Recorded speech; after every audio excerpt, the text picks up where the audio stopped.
छात्रों को जय श्री कृष्णा। नमस्कार। गंगोत्री स्कूल गोंडल में आपका हार्दिक स्वागत है। कक्षा 7 विषय हिंदी में अगले तास में हमने एकम 4 का अभ्यास किया था, कथनी और करनी। इस एकम में हमने अगले तास में अभ्यास किया था कि एक सज्जन आदमी मोहल्ले में जो सार्वजनिक जगह जो खुला मैदान है उसमें कहीं से पौधे लाकर कतार में रोप देते हैं और उसकी पालन पोषण करके उसके बड़ा करते हैं और अच्छा सा पार्क बनाता है। और पार्क में सभी लोग आने जाने लगते हैं, टहलने लगते हैं, बच्चे खेलने लगते हैं। तब उस सज्जन को एक ख्याल आया कि सभी लोग पार्क में आने जाते लगे हैं तो कहीं फूल तोड़कर ले जाएंगे। इसलिए उसने एक तख्ती लगा दी और तख्ती में तख्ती में सूत्र लिखा था, फूल तोड़ना मना है। लोग सभी आते थे जाते थे लेकिन फूल को कोई नहीं तोड़ते थे। एक दिन सवेरे उस सज्जन को, जो दूसरों को मना करता था, उस सज्जन को मोहल्ले के लोगों ने फूल तोड़ते हुए देख लिया। तब सभी लोग उससे कहते हैं कि तुमने ये नियम बनाया है, फूल तोड़ना मना है, लेकिन सबसे पहले सुबह उठकर तुम ही फूल को तोड़ लेते हो।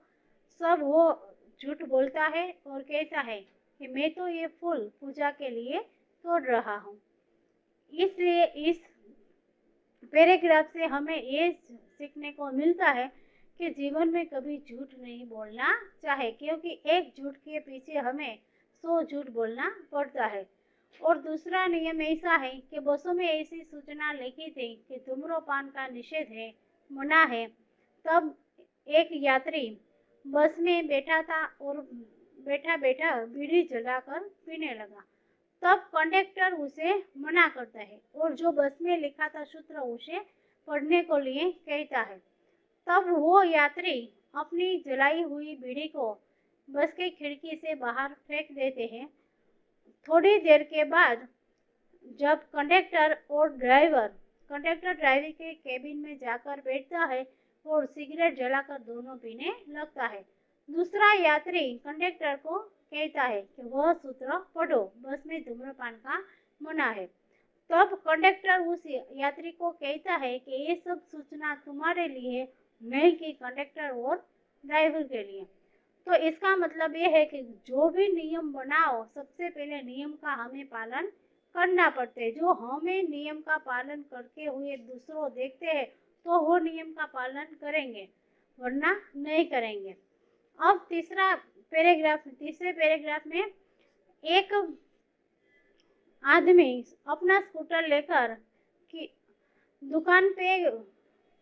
दुकान पे जाता है और कुछ सामान लेने के लिए प्रोविजन स्टोर में जाता है और प्रोविजन स्टोर के सामने अपना स्कूटर खड़ा करते हैं। तब दुकानदार उस आदमी को स्कूटर वहां रखने के लिए मना करते हैं।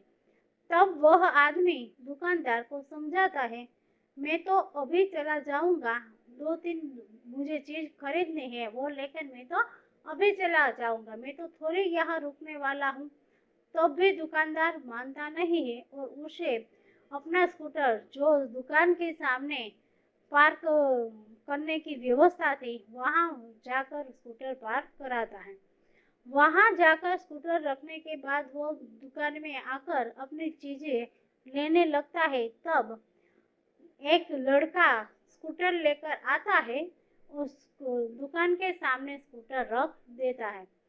तब वह ग्राहक जो दुकान में खड़ा था वह दुकानदार के सामने देखता है, लेकिन दुकानदार उस लड़के को कुछ कहता नहीं है। तब ग्राहक दुकानदार को बोलता है कि मैंने तो यहाँ स्कूटर रखा था तो तुमने मना किया था, और ये लड़का यहाँ स्कूटर रख कर दुकान में आ गया। तब दुकानदार कहता है कि ये तो मेरा लड़का है, ये नियम ग्राहकों के लिए है, हमारे लिए नहीं है। तब दुकानदार ग्राहक को ऐसा समझाता है। હવે એક માણસ પ્રોવિઝન સ્ટોરમાં પોતે કંઈક વસ્તુ લેવા માટે જાય છે। એનું સ્કૂટર પોતે પ્રોવિઝન સ્ટોરની સામે રાખે છે। ત્યારે પેલો દુકાનદાર છે એ માણસને ત્યાં સ્કૂટર રાખવાની ના પાડે છે કે અહીંયા રસ્તા વચ્ચે સ્કૂટર તમે ન રાખો, કારણ કે અહીંયા લોકોને આવવા જવામાં નડશે। તો પેલો ગ્રાહક એવું સમજાવે છે દુકાનદારને કે મારે અહીંયા કંઈ રોકાવું નથી, મારે 2-3 વસ્તુ લઈને હું તો હમણાં જ જતો રહીશ અને મારું સ્કૂટર રસ્તામાંથી હું લઈ લઈશ। છતાં પણ દુકાનદાર છે માનતો નથી અને પેલા ગ્રાહકને જે સ્કૂટર પાર્ક કરવા માટેની જગ્યા હતી ત્યાં જઈને સ્કૂટર રાખવાનું કહે છે। પેલો માણસ ગ્રાહક છે સ્કૂટર પોતાનું ત્યાં રાખી આવે છે અને આવીને દુકાનની અંદર વસ્તુ લેવા માટે ઊભો રહી જાય છે। ત્યાર પછી થોડીક વાર પછી જ્યારે વસ્તુ ખરીદતો હોય એટલામાં જ એક છોકરો સ્કૂટર દુકાનની સામે રાખીને વચ્ચોવચ્ચ રાખીને દુકાનની અંદર ચાલ્યો આવે છે। ત્યારે પેલો ગ્રાહક દુકાનદારને કહે છે કે તમે મને અહીંયા સ્કૂટર રાખવાની ના પાડી હતી, પણ તમે આ છોકરાને તો કાંઈ કીધું નહીં, તમે તો એને સ્કૂટર રાખવા દીધું।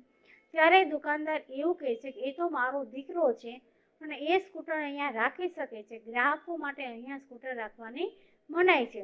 તો આનો કહેવાનો મતલબ એ થાય છે કે જો નિયમ હોય ને તો એ બધા માટે હોવો જોઈએ। જો સૌથી પહેલા દુકાનદાર છે એ પોતાનું સ્કૂટર સામે પાર્ક કરશે તો એનું જોઈને બીજા લોકો પણ ગ્રાહકો છે એ પણ એ પોતાનું સ્કૂટર છે કે પોતાનું જે કંઈ વાહન છે એ પાર્કિંગમાં મૂકશે। તો આમ જે નિયમ આપણે કાંઈ પણ બનાવીએ છીએ એ સૌથી પહેલા નિયમનું પાલન આપણે કરવું જોઈએ। જો આપણે નિયમનું પાલન કરશો તો આપણું જોઈને બીજા નિયમનું પાલન કરશે, નહીંતર તો આપણે કહેશું તો આપણી ઉપર એ લોકો હસશે અને આપણું માનશે પણ नहीं। कुछ लोग ऐसे भी होते हैं जो आदर्श की बातें करते हैं लेकिन उन्हें अपनाते नहीं हैं। एक दिन एक सज्जन के घर उसका मित्र उसके मिलने को आते हैं। दोनों मित्र सज्जन के घर में बैठे बैठे बड़ी बड़ी आदर्श की बातें करते हैं। तब एक आदर्श की बातें करते हैं तब की एक बात है, जब दोनों मित्र आपस में मशगूल थे बातों में, तब बाहर से दरवाजा खटखटाने की आवाज आती है। सज्जन जब खड़ा होकर खिड़की से देखता है तो किराएदार था जो बार बार मकान का किराया लेने आता था। उसको देखकर वो जल्दी से सज्जन अपने मित्र के सामने बैठ जाता है और सज्जन अपने पुत्र को बुलाता है। पुत्र को यह सिखाता है कि बाहर मकान मालिक मकान का किराया लेने आया है, तुम बाहर जाकर ऐसा बोल दो कि मेरे पापा ने कहा है कि वह घर पे नहीं है। सज्जन का पुत्र जब बाहर जाता है तब उसे देखकर किराएदार बोलता है कि तुम्हारे पापा को कहो तो किराएदार आया है किराया लेने के लिए। तब सज्जन का पुत्र तपाक से जल्दी से तुरंत शीघ्र मकान मालिक को उत्तर देता है और कहता है कि मेरे पापा ने कहा है कि वो घर पर नहीं है। बालक का ऐसा जवाब सुनते ही मकान मालिक हंसने लगता है और वहाँ से चला जाते हैं। और जो सज्जन था जो अपने मित्र के सामने बड़ी बड़ी आदर्श की बातें करता था, ये देखकर सज्जन भी शर्मा जाता है और मित्र के सामने कुछ बोल भी नहीं पाता है। घણા લોકો એવા હોય છે કે આદર્શની મોટી મોટી વાતો કરતા હોય છે પણ એને જીવનની અંદર એવું વર્તન કરતા નથી હોતા, બોલે છે કાંઈક અને કામ કરે છે પણ કાંઈક। તો એકવાર એક સજ્જન માણસની ઘરે એનો મિત્ર એને મળવા માટે આવે છે। બંને મિત્રો પોતાના ઘરની અંદર બેઠા બેઠા મોટી મોટી આદર્શની વાતો કરતા હોય છે। બંને વાતોમાં મશગુલ હતા એટલામાં બહારથી દરવાજાના ખખડવાનો અવાજ આવે છે। પહેલો સજ્જન માણસ ઊભો થઈને બારીએથી બહાર જુએ છે તો મકાન માલિક હોય છે અને મકાન માલિક વારંવાર જે 4 મહિનાનું મકાનનું ભાડું બાકી છે એ લેવા માટે આવે છે। એને જોઈને પેલો સજ્જન પોતાના પુત્રને દીકરાને બોલાવીને એને સમજાવે છે કે જા બહાર જઈને મકાન માલિકને એવું કે મારા પપ્પાએ કહ્યું છે કે એ ઘરે નથી। પેલો પુત્ર બહાર જાય છે એટલે મકાન માલિક એને કહે છે કે તારા પપ્પાને અંદર જઈને કે મકાન માલિક આવ્યા છે અને 4 મહિનાનું ભાડું લેવા માટે આવ્યા છે। ત્યારે પહેલો બાળક કંઈ પણ વસ્તુ વિચાર્યા વગર એકદમ જલ્દી ઉતાવળથી તુરંત જ મકાન માલિકને જવાબ આપે છે કે મારા પપ્પાએ એવું કહ્યું છે કે એ ઘરે નથી।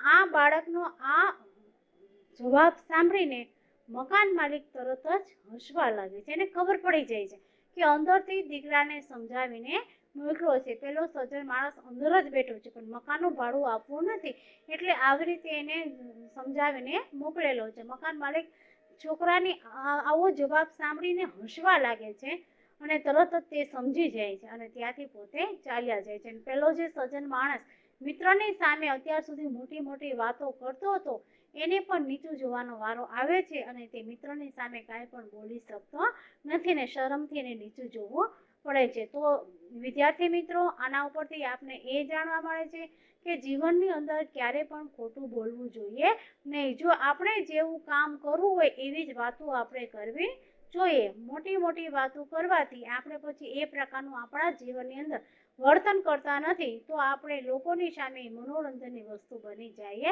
જેને લોકો આપણી ઉપર હસી મજાક કરે છે।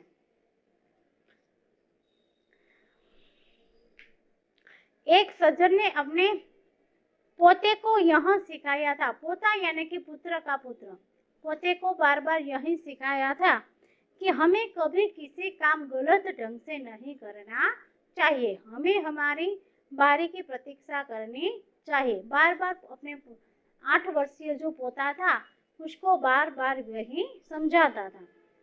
एक दिन की बात है, वे जल बिजली के बिल जमा कराने के लिए गए। साथ में उनका 8 वर्षीय पोता था। एक दिन वह जब जल बिजली का बिल जमा कराने के लिए जाता है तो साथ में 8 वर्षीय का उसका पोता भी साथ में था।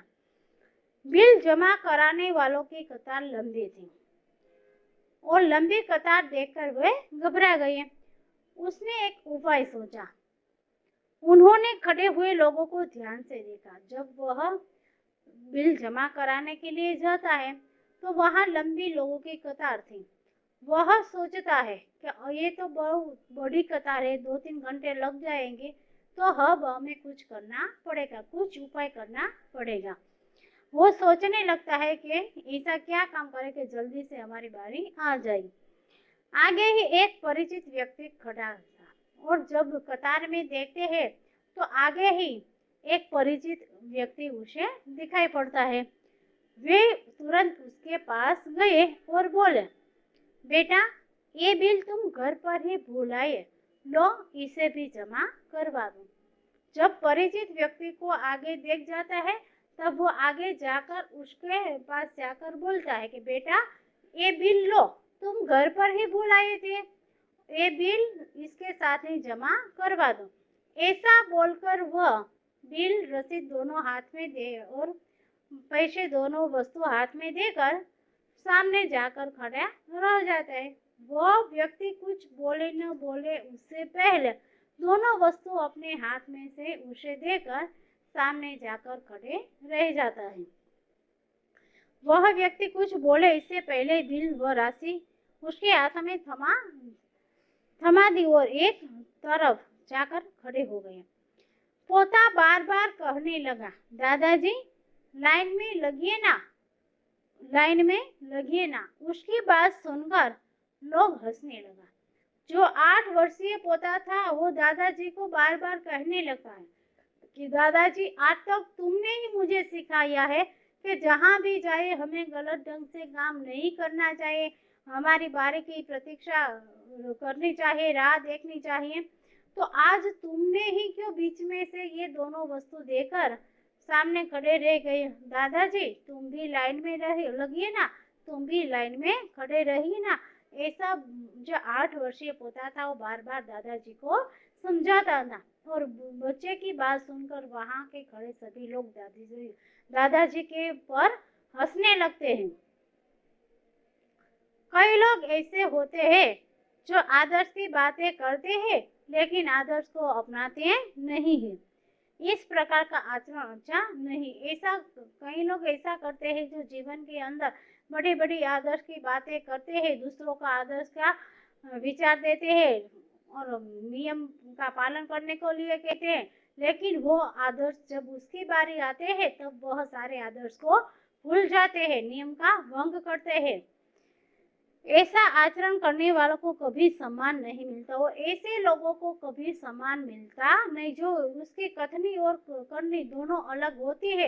ऐसे लोगों को जग में कभी सम्मान मिलता नहीं है। इसलिए हमें कथनी और करनी दोनों एक ही रखने चाहिए। हो कथनी करनी एक समान, जग में मिलता तब समान। इसलिए हमें कथनी और करनी दोनों एक रखनी चाहिए। હવે એક સજ્જન માણસ વારંવાર એના દીકરાને એવી શિખામણ આપ્યા કરતા કે આપણે બહાર જઈને ક્યારેય કોઈ ગલત ઢંગથી કામ કરવું જોઈએ નહીં, આપણે ક્યારેય નીતિ નિયમોનો ભંગ કરવો જોઈએ નહીં, હંમેશા નિયમોનું પાલન કરવું જોઈએ। જે જગ્યાએ જે નિયમ બનાવેલો રાખેલો છે એ પ્રમાણે જ આપણે વર્તન કરવું જોઈએ। વારંવાર આવી દાદાજી એના દીકરાને વારંવાર આવી સૂચના આપ્યા કરતા હતા। જ્યારે એકવાર દાદાજી લાઇટ બિલ જમા કરવા માટે જાય છે ત્યારે એના 8 વર્ષનો દીકરો પણ દાદાજી સાથે જાય છે। દાદાજી જ્યારે એ જગ્યાએ જઈને જોયે છે તો લોકોની લાંબી લાઈન હતી અને ત્યાં જઈને એવું વિચારે છે દાદાજી કે ઓહો કેવડી મોટી લાંબી લાઈન છે, 3-4 કલાકનો સમય તો લાગી જ જશે, તો આમાં આપણો વારો પણ ક્યારે આવશે। એવું વિચારીને પોતે કાંઈક નવી યોજના વિચારવા લાગે છે કે કાંઈક નવું કરવું, કાંઈક યોજના કરવી પડશે જેથી કરીને આપણો વારો જલ્દી આવી જાય, લાઈનમાં ઊભું રહેવું નથી। ત્યારે દાદાજી આગળથી જોવે છે લાઈનમાં ઊભેલા વ્યક્તિને, તો શરૂઆતમાં જ બીજા ત્રીજા ક્રમે ઊભેલો જે વ્યક્તિ હતો એ દાદાજીને થોડોક જાણીતો લાગે છે। દાદાજીને એવું લાગે છે કે આને હું ઓળખું છું। દાદાજી તરત જ એ વ્યક્તિ પાસે જાય છે અને લાઇટ બિલ અને પૈસા રાશિ એટલે રકમ, લાઇટ બિલ અને રસીદ અને પૈસા બંને વસ્તુ એના હાથમાં આપી દે છે ને એને કહે છે, લે દીકરા આ બિલ અને પૈસા તું બંને વસ્તુ ઘરે જ ભૂલીને આવ્યો હતો, આલે આને પણ સાથે જમા કરાવી દે। આમ બોલીને પેલો વ્યક્તિ કઈ બોલે, દાદાજીને કઈ કહે એ પેલા દાદાજી તરત જ સામે જઈને ઊભા રહી જાય છે અને પેલો માણસ કઈ બોલી શકતો નથી। ત્યારે દાદાજી જ્યારે આ નિયમનો ભંગ કરે છે, લાઈનમાં ઊભા રહેતા નથી, વચ્ચેથી લાઇટ બિલને પૈસા આપી દે છે, નિયમનો ભંગ કરે છે, ત્યારે જેનો 8 વર્ષનો દીકરો ભેગો હતો એ દાદાજીને સમજાવે છે કે દાદાજી તમે પણ લાઈનમાં ઊભા રહ્યો ને, દાદાજી તમે પણ લાઈનમાં ઊભા રહ્યો ને। એમ જ્યારે એ 8 વર્ષનો દીકરો દાદાજીને કહે છે ત્યારે ત્યાં ઊભેલા બધા લોકો દાદાજી પર હસવા લાગે છે કે આટલો નાનો બાળક આટલા મોટા વ્યક્તિને નિયમ સમજાવે છે। આવી રીતે જ્યારે આપણે જે કાંઈ મોટી મોટી વાતો કરીએ છીએ, આદર્શની સારી સારી વાતો કરીએ છીએ, પણ જેવી વાતો કરીએ એ જ પ્રમાણે આપણું વર્તન અને આપણું કામ હોવું જોઈએ। જો ન હોય માત્ર વાતો કરીને જ બેસી રહીએ તો આપણે જીવનની અંદર, ખાસ કરીને દુનિયાની અંદર, જગતની અંદર, સમાજની અંદર એક હસીનું પાત્ર બની જાય છે। લોકો આપણી ઉપર હસવા લાગે છે અને આપણે માન સન્માન પણ મળતો નથી। એટલા માટે જ આપણી હંમેશા કથની અને કરણી બંને એક સમાન હોવી જોઈએ। જેવું બોલીએ છીએ તેવું જ કામ કરવું જોઈએ, માત્ર બોલીને બેસી રહેવું જોઈએ નહીં। એવું જ વર્તન આપણા જીવનની અંદર હોવું જોઈએ। એટલા માટે જ કહેવામાં આવ્યું છે જ્યારે કથની અને કરણી બંને એક સમાન હશે ત્યારે જગતની અંદર તમને માન સન્માન મળી રહેશે। अब हम इसका शब्दार्थ देखेंगे। शीघ्र, जल्दी, तुरंत, तपाक से, जोश के साथ, पोता, पुत्र का पुत्र, प्रतीक्षा, इंतजार, राशि, रकम, पैसे, आचरण, व्यवहार, वर्तन, सदैव, सदा के लिए। तो सभी छात्रों से मैं आशा रखती हूँ कि आज का जो एकम तुमने पढ़ा और समझा वो एकम अच्छी तरह से तुम्हें समझ में आ गया होगा। ऐसा ही कुछ नया एकम लेकर अगले क्लास में हम फिर मिलेंगे। तब तक के लिए धन्यवाद। Thank you.